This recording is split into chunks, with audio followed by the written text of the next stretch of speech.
राम राम। प्रिय मित्रों, मैं ज्योतिष वास्तु आचार्य दर्शन सेठी अपने इस चैनल में आप सभी का स्वागत करता हूं। प्रिय मित्रों, आज हम आपके लिए लेकर के आए हैं ज्योतिष वास्तु नियमों के अनुसार प्रेत बाधा ओपरी बाधा क्यों होता है ऐसा। तो प्रिय मित्रों, शास्त्रों में वर्णित के अनुसार 84 लाख योनियों में से एक योनि जो कि प्रेत योनि भी कही गई है। गरुड़ पुराण के अंदर इसका वर्णन बहुत अच्छी प्रकार से दिया गया है कि प्रेत योनि में भी भिन्न भिन्न प्रकार की श्रेणियाँ आती हैं, जैसे जिंद, प्रेत, पिशाच, ब्रह्म राक्षस इत्यादि। कभी कभी मित्रों सुनने या देखने में ये भी आया है कि किसी के घर में खून के छींटे आना, मेहंदी के छींटे आना, कपड़ों का कट जाना, बुरे स्वप्न आना, स्त्री जातिका के साथ में स्वप्न में दुष्कर्म होते हुए एहसास होना, बालों का खींचना या घर के किसी भी व्यक्ति के रात को घूमने फिरने का एहसास होना, लाइट जलाने पर देख कुछ भी नज़र न आना। प्रिय मित्रों, ये सब चीज़ें संसार के अंदर आज भी हैं, लेकिन कभी कभी किसी परिवार के अंदर ये बाधाएं अत्यधिक दे रही होती हैं। परिवार के किसी भी सदस्य के लड़के या लड़कियों की उम्र विवाह से भी अत्यधिक हो जाना, 30 साल, 35 साल, 36 साल तक की हो जाना, परंतु विवाह न होना या कारोबार चलता हुआ ठप हो जाना। इसके अलावा संतान प्राप्ति के बच्चों की शादी को कई वर्ष हो गए, कई उपाय किए, परंतु संतान प्राप्ति में बाधा आ रही है। तो ये सब लक्षण प्रेत बाधा के भी हो सकते हैं। तो प्रिय मित्रों, होता क्यों है ऐसा, किस लिए होता है? इसके अंदर राहु महाराज का अत्यधिक रोल है, शनिदेव की भी भूमिका इसमें रहती है, क्योंकि राहु महाराज छल कपट के अत्यधिक रूप बदलने में माहिर हैं। आपने कई धर्म स्थानों पर जाकर के देखा होगा कि जब भी इस तरह से ग्रसित पीड़ित जातक या जातिका को ले जाया जाता है तो उसके शरीर में भिन्न भिन्न प्रकार की हरकतें होती हैं। ये हरकतें प्रेत की होती हैं कि प्रेत उसके शरीर के अंदर से प्रवेश कर जाता है और वो इस तरह को भिन्न भिन्न तरह की प्रतिक्रियाएँ देता है, समस्याएं देता है। शरीर में अलग तरह से हरकत होना, अत्यधिक क्रोध आना इत्यादि। क्यों होता है ऐसा, कहाँ से आती है सब चीज़ें?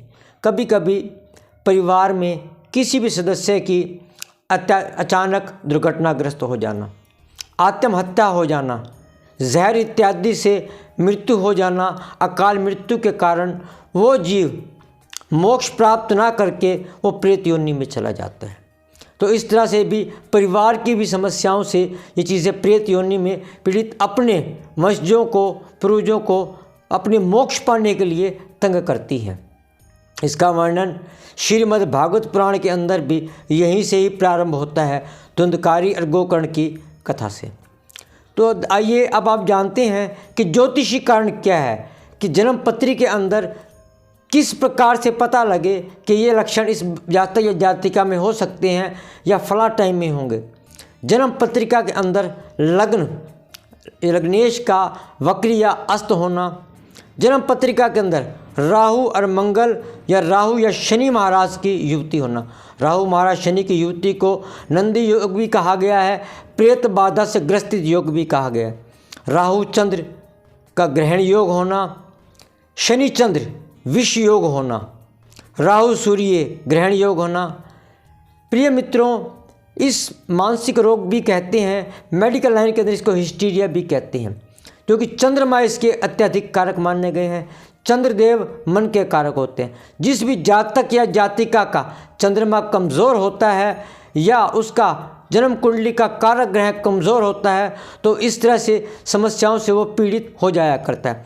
अगर जन्म पत्रिका के अंदर चंद्रमा गणमूलक हो या छठे, 8वें और 12वें भाव में नीच राशिगत बैठा हो या कमज़ोर बैठा हो या अमावस्या के आसपास उसका जन्म हो, तो ऐसे जातक को भी कभी कभी ये समस्याएं से ग्रसित हो जाया करते हैं।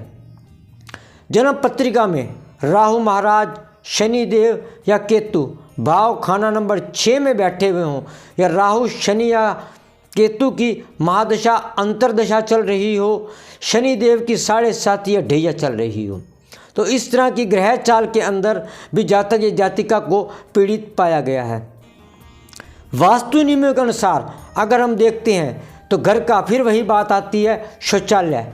अगर आपके घर में शौचालय भगवान बृहस्पति ईशान में है, शुक्रदेव पूर्व और दक्षिणी हिस्से में है, नृत्य कोना दक्षिणी पश्चिम हिस्से में, चंद्रमा का स्थान वायव्य कोना उत्तर पश्चिम स्थान पे है, या वहाँ पर कोई कूड़ा कबाड़ इत्यादि रखा हुआ है, पुराने लोहा लक्कड़ कबाड़ इत्यादि भी रखा हुआ है, तो इससे भी इन समस्याओं को बढ़ावा मिलता है।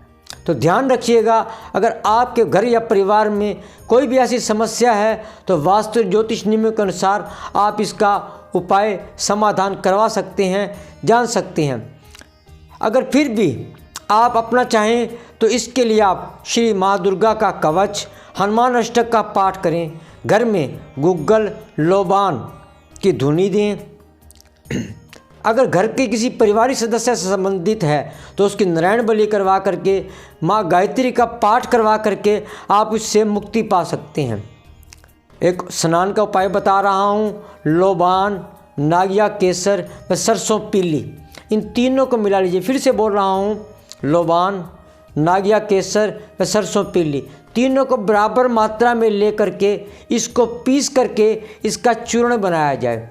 और जिस भी जातक इस बीमारी से, इस तकलीफ़ से ग्रसित है, उसके नहाने की बाल्टी के अंदर 1 चम्मच रोज़ाना डाल करके उसको स्नान करवाया जाए, ताकि वो उसको समय आने पर राहत मिल सके।